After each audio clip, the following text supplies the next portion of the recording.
कहानी की शुरुआत होती है घने जंगल के बीचों बीच एक बड़ी नदी से, जहां जेफ नाम का एक आदमी अपने कुछ साथियों के साथ इसी नदी में आगे की तरफ बढ़ रहा होता है। ये लोग सांपों को पकड़कर उसे शहर में बेचा करते थे, लेकिन आज ये लोग जिस जगह सांप पकड़ने जा रहे थे वो जगह बहुत ज्यादा खतरनाक थी। यहाँ बोट का कैप्टन भी जेफ से कहता है कि जिस जगह तुम लोग जा रहे हो वो जगह श्रापित है और जहरीले सांपों से भरी हुई है, और मैंने सुना है कि वहाँ क्रिम्सन नाम का एक बहुत ही बड़ा एनाकोंडा रहता है। जो भी उस जगह पर जाता है वो एनाकोंडा उसे मार देता है। लेकिन जेफ मुस्कुराते हुए बोट के कैप्टन से कहता है कि बस तुम मुझे वहाँ तक पहुँचा दो, वहाँ तुम्हें तुम्हारे पैसे मिल जाएंगे और तुम अपनी बोट को लेकर वापस आ जाना। जेफ सांपों को पकड़ने का एक एक्सपर्ट शिकारी था और आज जेफ खास उस क्रिम्सन एनाकोंडा को पकड़ने के लिए इस जंगल में आया था। कुछ देर बाद ये लोग उस जगह तक पहुंच जाते हैं और यहाँ बोट का कैप्टन जेफ से ज्यादा पैसे मांगने की डिमांड करता है, क्योंकि ये एक बहुत खतरनाक जगह थी और यहाँ तक किसी को पहुंचाना एक बहुत ही बड़ा रिस्की काम था। जेफ भी इनकार नहीं करता और वो जेब से पैसे निकालकर उसे दे देता है। लेकिन जैसे ही बोट का कैप्टन पैसे लेने के लिए दोनों हाथ आगे बढ़ाता है, तब जेफ जानबूझकर पैसे नीचे गिरा देता है, जिसे खुशी खुशी बोट का कैप्टन उठाने लगता है। पैसे उठाने के बाद जब वो मुस्कुराते हुए जेफ की तरफ देखता है, तब जेफ उसके गले में चाकू घोंपकर उसे मार देता है और बेरहमी से उसका गला काटकर नदी के पानी में उसका सिर फेंक देता है। ये सब कुछ नदी के किनारे खड़े जेफ के साथी भी देख रहे थे। जेफ को ऐसा करते देखकर वो दोनों बहुत ज्यादा डर जाते हैं। इसके बाद जेफ अपने दो साथियों के पास आता है और उनसे कहता है कि अगर तुम दोनों ने भी मुझे धोखा देने की कोशिश की तो तुम्हारा भी यही हाल होगा। इसके बाद ये तीनों जंगल में आगे बढ़ते हुए एक जगह पर पहुंचते हैं, जहां उन्हें सांपों की एक बड़ी मूर्ति दिखाई देती है और ये देखते हुए जेफ कहता है तो आखिर क्रिम्सन एनाकोंडा की कहानी सच थी। दूसरी तरफ जेफ के साथियों को बहुत सारे सांप मिल जाते हैं, जिन्हें देखकर वो भी बहुत ज्यादा खुश हो जाते हैं। इसके बाद ये दोनों जल्दी से सभी सांपों को पकड़कर बैग में बंद करने लगते हैं, जबकि जेफ इन छोटे सांपों पर ध्यान नहीं देता और वो इस जंगल के सबसे बड़े सांप, जिसका नाम क्रिम्सन एनाकोंडा है, उसे ढूंढने लगता है। अब इन दो साथियों ने जो सांप कपड़ों के बैग में भर दिए थे, उन सांपों को अकेले एक साथी बोट तक लेकर आता है। वो देखता है कि जेफ ने जिस आदमी का गला काटकर पानी में फेंक दिया था, उसकी सर कटी लाश कुछ दूरी पर पानी में खड़ी है। ये देखकर उसे अपनी आंखों पर यकीन नहीं आया। तभी वो लाश अचानक पानी में डूब गई और तैरते हुए एक बड़ी सी चीज तेजी से उसकी तरफ बढ़ने लगी। वो आदमी डर के मारे तेजी से जंगल की तरफ भागने लगता है, लेकिन तभी बिजली की रफ्तार से एक बहुत ही बड़ा एनाकोंडा उसे जकड़ लेता है। वो एनाकोंडा उस आदमी की बॉडी पर लिपटकर उसकी हड्डियां तोड़ देता है और अपना बड़ा सा मुंह खोलकर उसे खाने लगता है। दूसरी तरफ हम उस आदमी के दूसरे साथी को देखते हैं, जो सांपों से भरे एक बैग को लेकर जंगल में आगे की तरफ बढ़ रहा होता है। तभी वो अचानक एक जगह पर रुककर कुछ ऐसा देख लेता है जिससे वो बहुत ज्यादा डर जाता है। असल में उसने उसी बड़े एनाकोंडा की बॉडी को रेंगते हुए देख लिया था। जैसे ही वो एनाकोंडा एक पेड़ पर चढ़ रहा था, तो उसके पेट को देखकर साफ लग रहा था कि उसने किसी इंसान को जिंदा निगल लिया है। अब इससे पहले कि वो आदमी अपनी जान बचाकर भाग पाता, तभी वो एनाकोंडा उसके साथी की लाश को उगल देता है। इसके बाद वो सांप उस आदमी को भी पकड़ लेता है। वो सांप उस आदमी को जकड़कर जोर से दबाता है और पेड़ से लिपटकर उस आदमी को भी खाने लग जाता है। ये सब कुछ ही दूर से जेफ भी देख रहा होता है और ये देखकर जेफ अपने साथी को बचाने के बजाय खुश हो रहा था, क्योंकि जेफ भी यही चाहता था कि कोई उस सांप का चारा बन जाए और जब चारे को खाते समय सांप का ध्यान भटक जाए, तब जेफ सांप को बेहोश करके मार दे। इसके बाद जेफ अपना शॉटगन निकालकर सांप को बेहोश करने ही वाला था कि तभी अचानक जंगल के सभी जानवर और बर्ड्स शोर मचाने लगे, जिनकी आवाज सुनते हुए वो एनाकोंडा अपने शिकार को ऐसे ही छोड़कर चला जाता है। आखिर कुछ तो ऐसा था जिससे जंगल के सभी जानवर डर रहे थे। अब यहाँ सीन कट होता है और हमें एक सर्कस शो दिखाया जाता है। ये सर्कस अब बंद होने के कगार पर था। कोई भी इस सर्कस को देखने का इंटरेस्ट नहीं रखता था। यहाँ सर्कस के मालिक के पास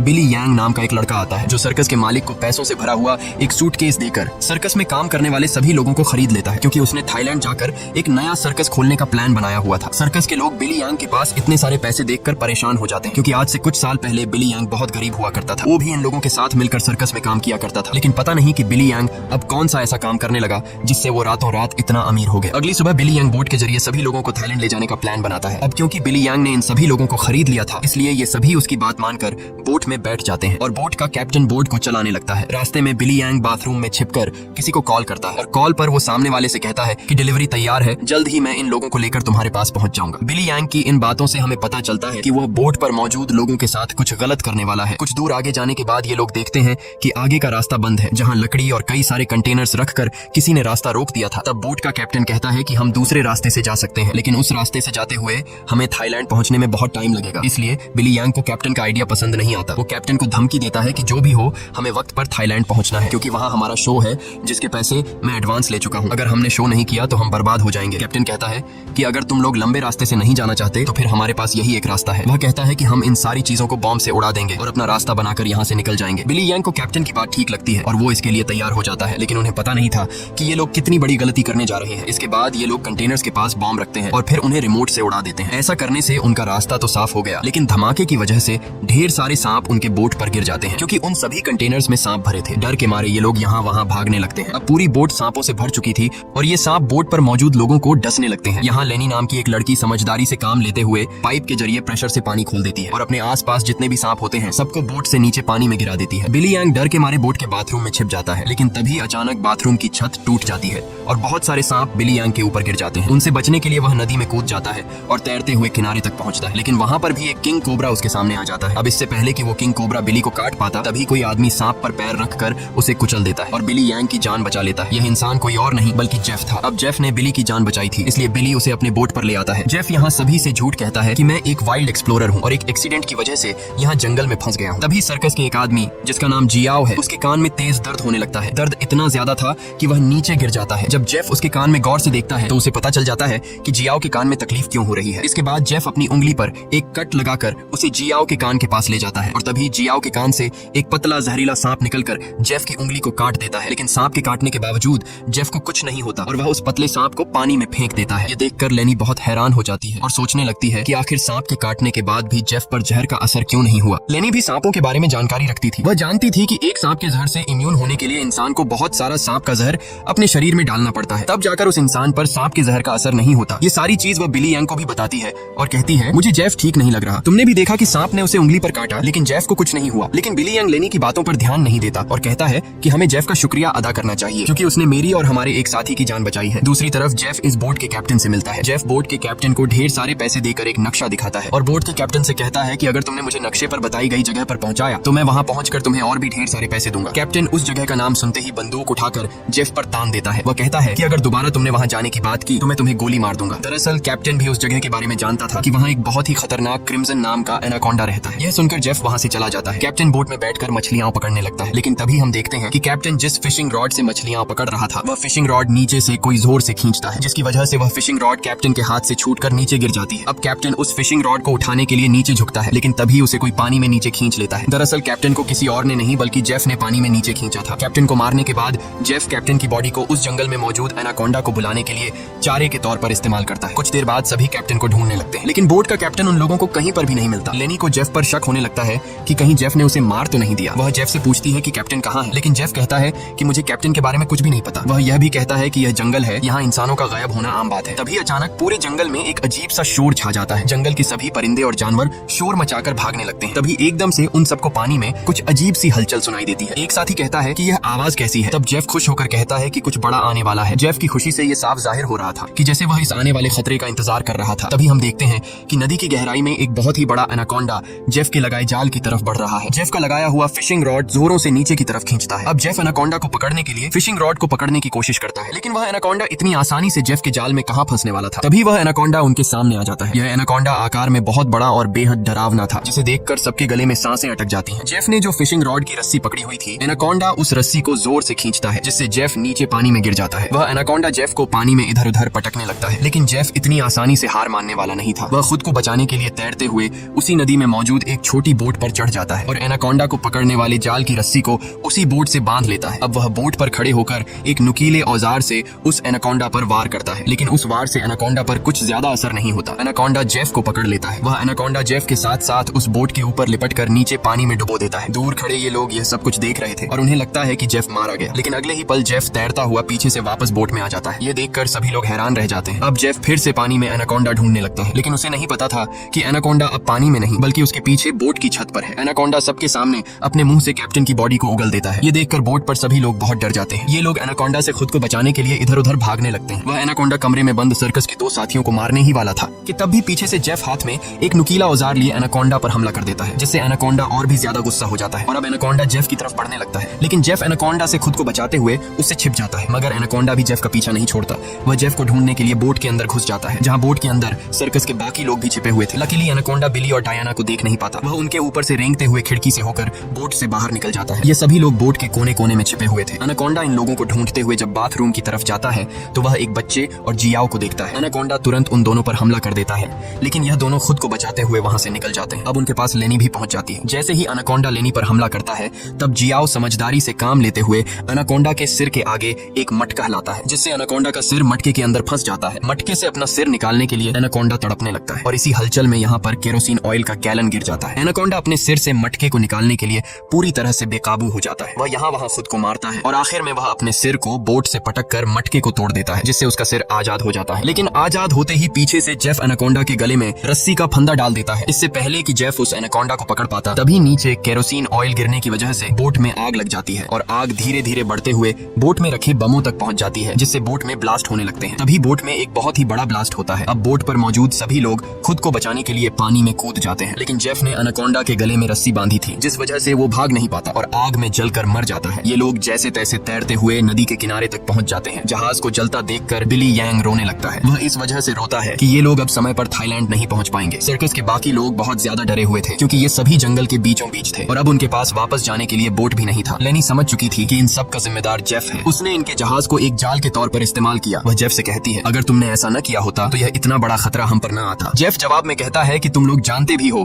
कि इस एक एनाकोंडा की कीमत कितनी है। अगर तुम लोगों ने इसे पकड़ने में मेरा साथ दिया होता तो आज हम सब करोड़पति होते। पैसों का नाम सुनते ही बिली यांग की आंखें चमक उठती हैं। वह थाईलैंड जाने का प्लान कैंसिल कर देता है और दौड़कर जेफ के पास आता है और कहता है, मैं तुम्हारे साथ हूँ। बताओ इस एनाकोंडा को पकड़ने के लिए हम क्या कर सकते हैं और हमें पैसे कैसे मिलेंगे। उसके बाद जेफ एक मैप निकालता है और उन्हें दिखाते हुए कहता है, अगर तुम लोग मेरी मदद करोगे तो इस मैप के जरिए मैं तुम्हें 1-2 दिन के अंदर थाईलैंड पहुंचा दूंगा। अब यहाँ बिली यांग और टीम के बाकी लोग जेफ के बोट तक जाने के लिए मान जाते हैं, लेकिन लेनी को जेफ पर बिल्कुल भी भरोसा नहीं था, इसलिए वह वहां जाने से इनकार कर देती है। तभी सर्कस टीम की एक लड़की की तबीयत अचानक खराब होने लगती है। जब बिली यांग उसके कंधे को देखता है तो उन्हें पता चलता है कि उस लड़की को एक बहुत ही खतरनाक मकड़ी ने काटा है, जिसके जहर से वो मर भी सकती थी। ये देखकर जेफ वहां पर मौजूद सभी लोगों से कहता है, मेरे पास एक ऐसी दवाई है जिससे उस लड़की का इलाज हो सकता है, लेकिन वह दवाई मेरे बोट में रखी गई है। अगर तुम इसका इलाज करना चाहते हो तो तुम्हें मुझे मेरी बोट तक पहुंचाना होगा। अब न चाहते हुए भी लेनी जेफ के साथ चलने को तैयार हो जाती है। कई घंटों के सफर के बाद जब एक साथी नदी का पानी पीने लगता है तब जेफ उसे रोक देता है और जेफ सभी से कहता है, यहाँ का पानी कभी भी मत पियो। यहाँ के पानी में ऐसे कीड़े हैं जो पानी पीते समय इंसान के अंदर चले जाते हैं। इसके बाद वो कीड़े उस इंसान के अंदर ऐसी प्यास लगाते हैं कि वो पानी पीते पीते खुद को नदी में डुबाकर मार देता है। रास्ते में इन लोगों को भूख लग जाती है। तब जेफ पास के पत्थरों से एक सांप पकड़ता है और फिर ये लोग सांप का जहर निकालकर उसे पकाते हैं और उसे खाकर गुजारा करते हैं। इसके बाद ये लोग फिर से अपना सफर जारी रखते हैं। कुछ देर बाद रात हो जाती है। रात को ये लोग पहाड़ की एक सुरंग में रुकते हैं जहाँ ये लोग आग जलाते हैं और जेफ साइड पर बैठा अपनी मैप पर बने हुए एनाकोंडा को देख रहा था। जेफ उस समय के बारे में सोचता है जब वो एनाकोंडा उसके सामने आया था। वो एनाकोंडा जेफ को मारने ही वाला था, लेकिन जेफ समझदारी से काम लेते हुए एक लकड़ी की बॉक्स में खुद को छुपा देता है। वो बॉक्स एक ढलान में रखी हुई थी, इसलिए जेफ बॉक्स को धक्का देकर रगड़ते हुए नीचे नदी तक पहुंच जाता है। अब जेफ इस बॉक्स से खुद को निकालने की कोशिश तो करता है, लेकिन बदकिस्मती से जेफ उस बॉक्स में हमेशा के लिए बंद हो गया और काफी समय तक जेफ उसी बॉक्स में फंसा रहा। इसके बाद ये लोग आते हैं। इन लोगों ने रास्ता खोलने के लिए डायनामाइट लगाकर कंटेनर तोड़ दिए, जिसमें से जेफ बाहर निकल गया और उनके साथ मिल गया। सीन फिर से प्रेजेंट में आता है जहाँ जेफ इस मैप को देख रहा था। तभी बिली यांग उसके पास आता है और कहता है, तुम उसी एनाकोंडा को पकड़ना चाहते हो ना? जेफ कहता है, हाँ, ये एक बहुत ही बड़ा एनाकोंडा है, एक ऐसा एनाकोंडा जो इस पूरे जंगल का राजा है। यहाँ के सभी जानवर इस एनाकोंडा से डरते हैं। इसने दुनिया के बड़े बड़े शिकार किए हैं, यहाँ तक कि इसने अपने ही जैसे बड़े बड़े एनाकोंडा को मार गिराया, और अगर हम उसे पकड़ने में कामयाब हुए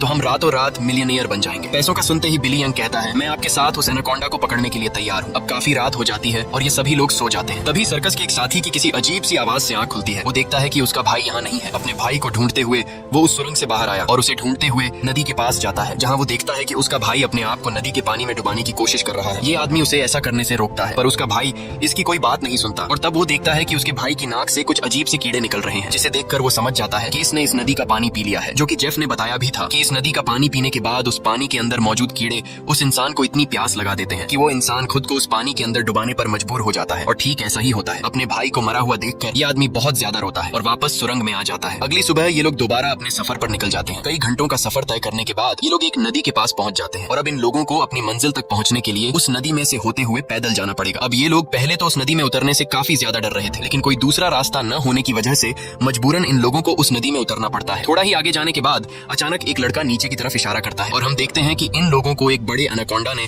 चारों तरफ से घेर लिया है। इनका एक साथी जिसका भाई रात को ही मरा था, वह डर के मारे सबके पीछे आ रहा था, लेकिन तभी पीछे से एक बड़ा एनाकोंडा उस पर हमला कर देता है और उसे बुरी तरह से जकड़ लेता है। लेनी उसकी मदद करने के लिए आगे बढ़ती है, पर वह ज्यादा कुछ नहीं कर पाती क्योंकि उसके पहुंचने से पहले ही एनाकोंडा उस आदमी की हड्डियों को तोड़ चुका था और फिर वह एनाकोंडा उस आदमी को अपने साथ पानी में डुबा देता है। अब ये लोग अपनी जान बचाने के लिए नदी में आगे की तरफ भागने लगते हैं। कुछ देर बाद आखिर ये सब लोग जेफ की बोट तक पहुंच जाते हैं, जहां जेफ अपने वादे के मुताबिक उन लोगों को उस लड़की के लिए एंटीडोट दे देता है जिसे कंधे पर जहरीली मकड़ी ने काटा था। अब यहाँ से थाईलैंड की जमीन भी काफी करीब थी और ये सभी थाईलैंड जाने के लिए निकलते हैं, लेकिन तभी जेफ उन लोगों को रोक देता है। दरअसल जेफ इसलिए इन लोगों को इस जगह पर लाया था ताकि वो इन लोगों को चारे की तरह इस्तेमाल कर सके। जेफ उन सब लोगों से कहता है कि मैं तुम सब लोगों को वादे के मुताबिक सही सलामत यहाँ तक ले आया हूँ, लेकिन अब तुम लोगों को भी अपना वादा पूरा करना होगा, तुम्हें मेरी मदद करनी होगी। तब वो छोटा बच्चा जेफ से कहता है कि अगर तो तुम्हारी ये मदद उस एनाकोंडा से जुड़ी है तो हम तुम्हारी कोई मदद नहीं करेंगे। इनकी ये बातें सुनते ही जेफ अपनी बंदूक निकाल लेता है और बिली यांग भी चाकू निकालकर उसका साथ देने लगता है। बिली यांग सभी से कहता है कि जेफ जो भी कह रहा है तुम्हें उसकी बात माननी चाहिए। यहाँ लेनी कहती है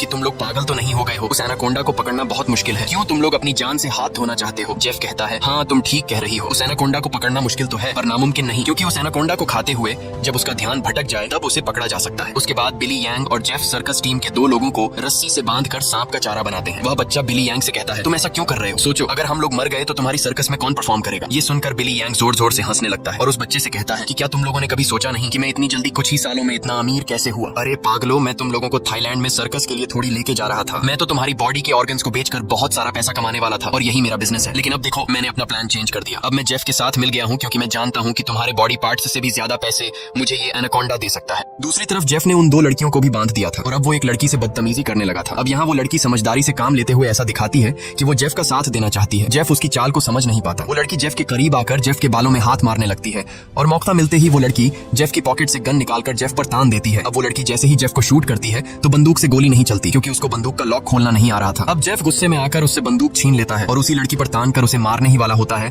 कि तब तक लेनी ने भी खुद को आजाद कर लिया था और वो एक शीशे के नुकीले टुकड़े से जेफ के पेट पर वार करती है। अब जेफ लेनी को धक्का देकर पीछे धकेल देता है, लेकिन तब वो दूसरी लड़की भी जेफ पर हमला कर देती है और पीछे से लेनी भी जेफ से बंदूक छीनने की कोशिश करती है। इसी हाथापाई में गोली चलने की आवाज आती है, लेकिन पता नहीं चल पाता कि ये गोली किसको लगी। दूसरी तरफ हम उन 2 लोगों को देखते हैं जिन्हें बिली यांग ने एनाकोंडा के लिए चारा बनाया था। वो दोनों बेचारे डर के मारे तड़प रहे होते हैं। कुछ देर बाद एक बड़ा सा एनाकोंडा उन दोनों को खाने के लिए धीरे धीरे उनकी तरफ बढ़ने लगता है, जबकि दूर खड़ा बिली यांग मजे से ये सारा नजारा देख रहा था। बिली यांग इंतजार में था कि कब वो एनाकोंडा उन पर हमला करेगा और मैं रस्सी को खींचकर उस एनाकोंडा को पकड़ लूंगा। लेकिन वो ये नहीं जानता था कि जहाँ पर वो खड़ा है ठीक उसके ऊपर से एक दूसरा एनाकोंडा उस पर हमला करने के लिए आगे बढ़ रहा है। अब इससे पहले कि बिली यांग उस एनाकोंडा को देख पाता, वो एनाकोंडा उसके काफी करीब पहुंच जाता है और वो एनाकोंडा बिली यांग पर हमला करके उसे अपने साथ उठाकर ले जाता है और तब बिली यांग के हाथ से रस्सी छूट जाती है, जिससे एनाकोंडा का चारा बने हुए 2 लोगों को जाल कवर कर लेता है, जिससे उनकी जान बच जाती है। दूसरी तरफ जेफ उस लड़की को मारने की कोशिश करता है, लेकिन लेनी पीछे से आकर जेफ को एक बड़ी लकड़ी से सिर पर मारकर बेहोश कर देती है। जेफ के बेहोश होते ही ये दोनों भागते हुए अपने 2 साथियों के पास पहुंच जाती हैं और उन्हें जाल से आजाद कर लेती हैं। लेकिन बदकिस्मती से जेफ को होश आ गया था और वो उनकी तरफ बढ़ने लगा, लेकिन तभी एक बड़ा सा एनाकोंडा आकर जेफ को ले जाता है। ये लोग अब जल्दी से यहाँ से निकलने की तैयारी करते हैं, लेकिन उनकी एक साथी चलने के लायक नहीं थी क्योंकि जेफ और उन लड़कियों के बीच हाथापाई के दौरान जो गोली चली थी वो गोली उस लड़की को लगी थी। कुछ देर बाद वो लड़की उनकी नजरों के सामने दम तोड़ देती है। अब बचे हुए 3 लोग अपनी जान बचाने के लिए जेफ की बोट में बैठकर नदी से होते हुए यहाँ से निकलने लगते हैं, लेकिन तभी पीछे से जियाओ को कोई चीज लगती है। जब वो कंधे से उस चीज को उतार कर देखता है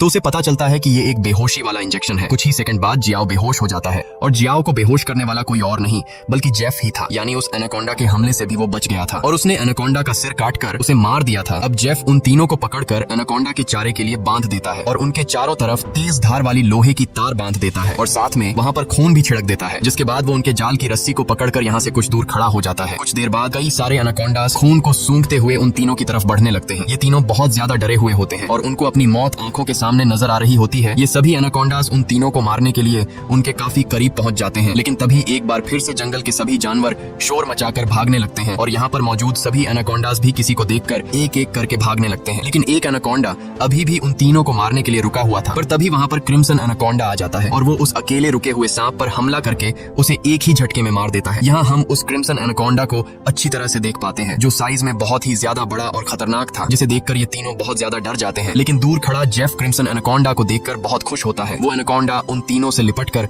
अपना बड़ा सा मुंह खोलकर उन तीनों को खाने ही वाला था कि तभी जेफ जाल की रस्सी छोड़ देता है, जिसमें वो एनाकोंडा फंस जाता है। ये एनाकोंडा अपने आप को छुड़ाने के लिए तड़पने लगता है। वो काफी जोर लगाकर खुद को आजाद करने की कोशिश करता है, लेकिन जब वो आजाद नहीं हो पाता तब वो अपने तेज नुकीले दांतों से जाल की रस्सी काटकर खुद को आजाद कर लेता है। लेकिन अभी भी जाल की रस्सी उसके बॉडी में फंसी हुई थी, इसलिए जेफ रस्सी को मजबूती से पकड़कर उसे पकड़ने की कोशिश करता है, पर जेफ एनाकोंडा की ताकत का मुकाबला कहाँ कर सकता था। जेफ उसे पकड़ने की कोशिश में 2 पेड़ों के बीच फंस जाता है और अब वो उन पेड़ों से बाहर निकल नहीं पाता और मौके का फायदा उठाते हुए वो क्रिम्सन एनाकोंडा जेफ की तरफ बढ़ने लगता है और जेफ को पकड़कर बुरी तरह से जकड़ने लगता है। ये 3 लोग भी अपनी आंखों से ये सारा नजारा देख रहे थे और डर के मारे जल्दी से खुद को छुड़ाने की कोशिश करते हैं, क्योंकि उन्हें पता था कि जेफ के बाद उनकी बारी है। ये लोग खुद को छुड़ाने का हर मुमकिन तरीका अपनाते हैं, लेकिन ये लोग उस जाल से निकल नहीं पाते। तभी वो छोटा लड़का अपने आप को बचाने के लिए अपने दांतों से जाल की रस्सी काटने में लग जाता है और काफी कोशिश के बाद वो रस्सी का कुछ हिस्सा काट लेता है। अब थोड़ी ही रस्सी बची थी, इसलिए वो अपने दांतों की पूरी ताकत लगाकर रस्सी को काटने लगता है, जिससे उसके दांतों से खून आने लगता है। यहाँ क्रिम्सन एनाकोंडा जेफ को बुरी तरह से जकड़ लेता है और वो जेफ को दबाकर उसकी हड्डियां तोड़ने लगता है,